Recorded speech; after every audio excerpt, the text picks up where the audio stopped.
माननीय प्रधानमंत्री जी से लेकर के ये तस्वीरें हैं करनाल की, जहां पर आपको बता दें कि आज भारतीय जनता पार्टी करनाल द्वारा SYL और 3 कृषि कानूनों को लेकर प्रेस वार्ता की जा रही है। हमारी एक हरियाणा की चिंता है, वो चिंता ये है कि SYL पर फैसला जल्दी ही आने वाला है।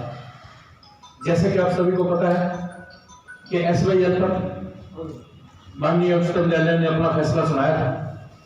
उसके बाद पंजाब सरकार ने,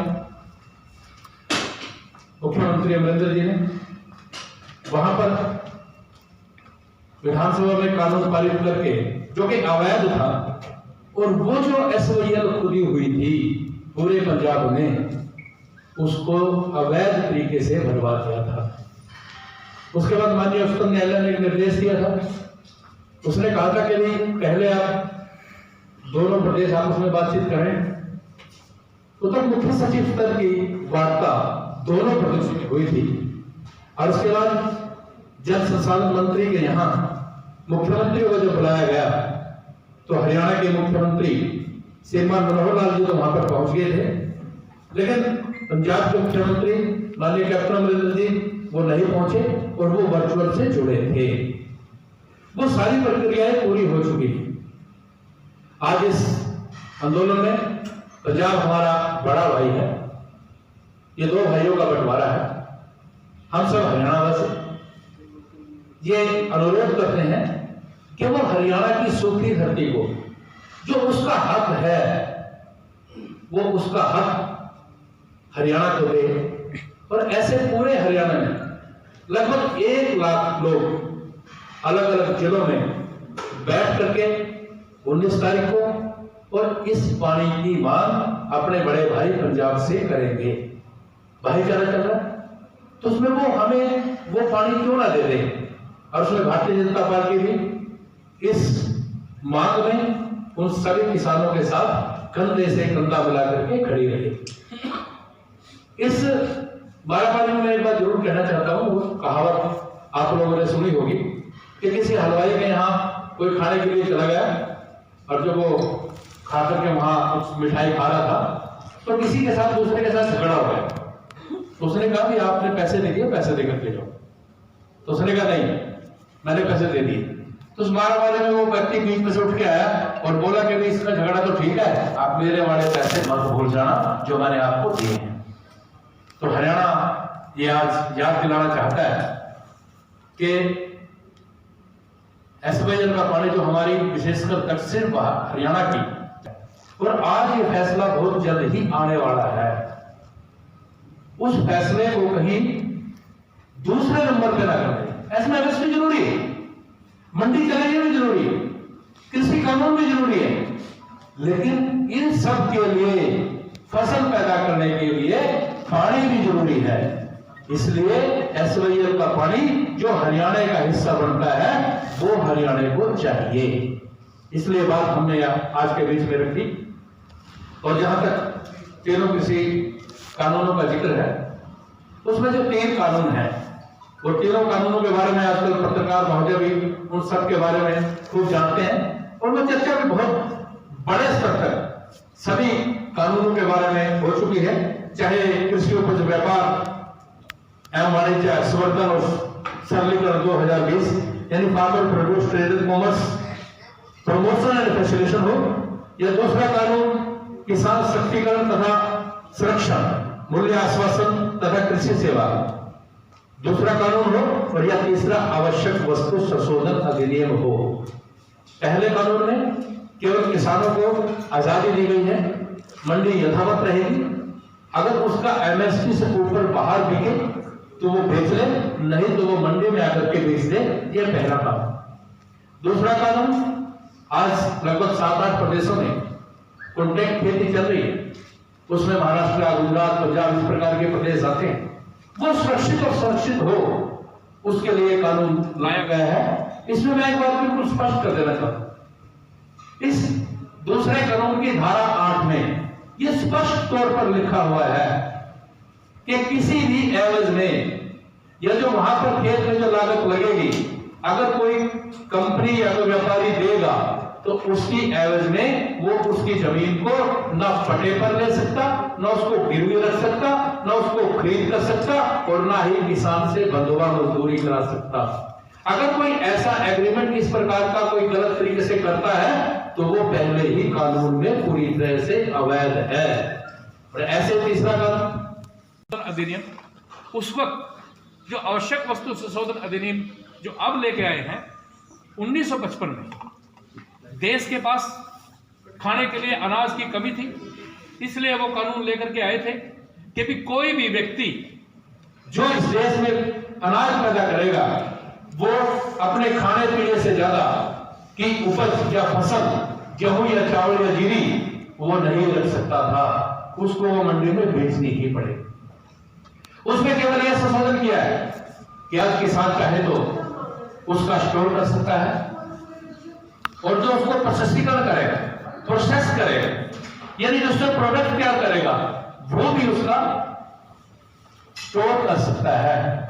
अगर कीमतें 50% से ज्यादा बढ़ गई तो वो कानून फिर से लागू हो जाएगा और उसके जो स्टोर में अनाज है उसको वापस सरकार ले दी, उसको वापस ले लेगी।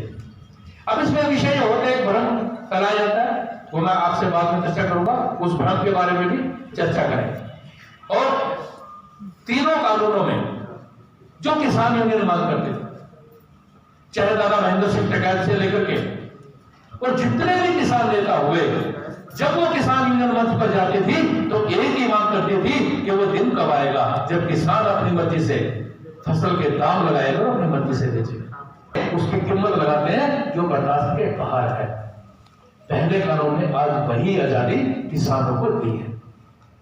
अब कुछ संशय है जो किसानों के अंदर जो भ्रम करता और नहीं ये होगा, इसको सभी सरकारी स्तर पर भी इसको बोला जा चुका है। और दूसरा जो एमएसपी है वो केंद्रीय लागत एवं मूल्य आयोग तय करता है। इन तीनों कानूनों से एमएसपी का जो एजेंसी तय करती है उसका कोई लेना देना नहीं है, वो एज इट इज यानी यथावत है, उससे कोई छेड़खानी नहीं की गई।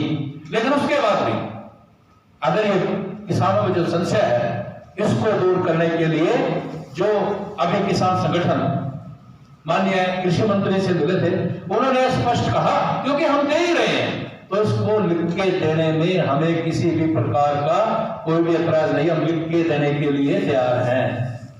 दूसरा संशय, मंडियां नहीं चलेगी। यदि जो एपीएमसी एक्ट है वो प्रदेश का है, वो प्रदेशों में चलता है, लेकिन वो भी सरकार ने कहा है कि इसमें एपीएमसी एक्ट को भी छेड़खानी नहीं की गई। लेकिन उसके बाद भी संशय दूर करने के लिए यह भी सरकार लिख को देने के लिए तैयार है। यह प्रस्ताव दिया गया है कि भी हिंदुस्तान के अंदर मंडियां बंद नहीं होगी, बल्कि उनके सशक्तिकरण के लिए, उनके मजबूती करने के लिए केंद्र सरकार उसमें सहयोग करेगी, उसमें मदद करेगी। तो नया मतलब उसमें किसान संगठनों का कहना है कि आप अध्यादेश में जो कानून है उसमें क्लोज ला दो उसके, और सरकार के हम लिखित में आश्वासन दे रहे हैं, उसमें कहाँ संशय है?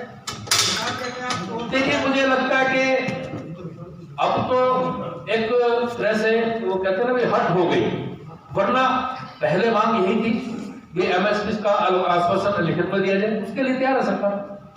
और वो उन्होंने जो डाक उसमें कहा भी है कि हम उसको देने के लिए तैयार है, क्योंकि वो चल ही रहा है, उसको कोई नया कलर नहीं छेड़ सकता। पीडीएस सिस्टम सारा इसी से चलता है, जो बफर स्टॉक तैयार किया जाता है सारा उसी से चलता है। और आज हिंदुस्तान के पास खाद्य सामग्री पूरी तरह से पूर्ण है और इसमें किसानों का ही योगदान है हरित क्रांति के बाद, तो वो इसके लिए बहुत बहुत धन्यवाद के भी पात्र हैं। लेकिन क्योंकि अनाज अब ज्यादा पैदा हो गया तो उसके लिए गोदाम भी चाहिए, उसके लिए व्यापार के तरीके भी अलग अलग से चाहिए, उसको प्रोसेस करके अलग अलग ढंग से बेचने के तरीके भी चाहिए। और वो अलग अलग ढंग से अगर बिकेंगे, उनके प्रोडक्ट अलग अलग बना करके बिकेंगे तो डिमांड बढ़ेगी, और डिमांड बढ़ेगी तो रेट भी बढ़ेंगे, ये स्वाभाविक रूप से। बिल्कुल जी, ऐसा नहीं लगता कि ये जो अब इतनी एनर्जी हो रही है, इतना रिसोर्सेज, इतने संसाधन, आप प्रेस वार्ता कर रहे हैं, जगह जगह हंगामा हो रहा है, ये काम पहले भी हो सकता है? देखिए मुझे लगता है हरियाणा की भारतीय जनता पार्टी ने इससे पहले भी बहुत सी प्रेस वार्ताएं की थी, और यहीं पर प्रेम प्लाजा में आप सब आए थे, और उस वक्त किसान गोष्ठियां भी बहुत ज्यादा की थी, ट्रैक्टर मार्च भी हमने लगभग 35-36 के करीब किए थे, और हरियाणा का किसान का पूरी तरह से इस बात को समझ गया।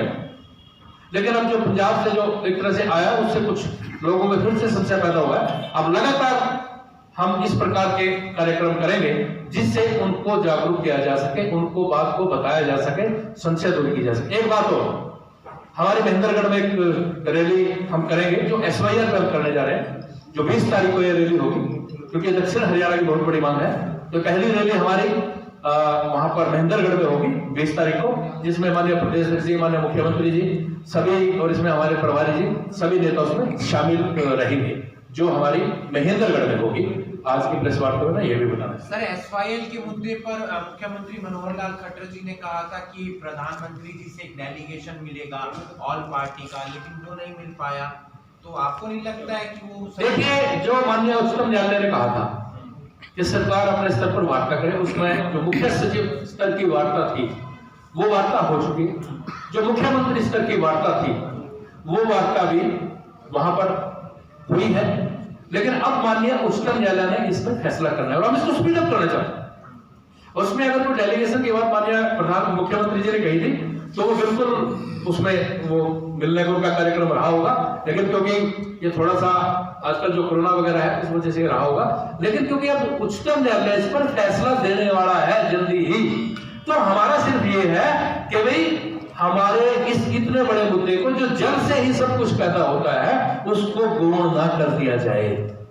और 19 तारीख को सभी हरियाणा के किसान, जैसे मैंने बताया, लगभग 1 लाख किसान SYL पर अलग अलग जिला मुख्यालय पर वो अपनी बात रखेंगे SYL के पानी के बारे में, और उसमें भारतीय जनता पार्टी पूर्ण रूप से उनका सहयोग है। लड़ाई में मेरे पैसे मत भूल जाना, तो कहीं ना कहीं लग नहीं रहा आपको 2 पार्टियों की लड़ाई है, कोई किसान हित की बात नहीं हुई।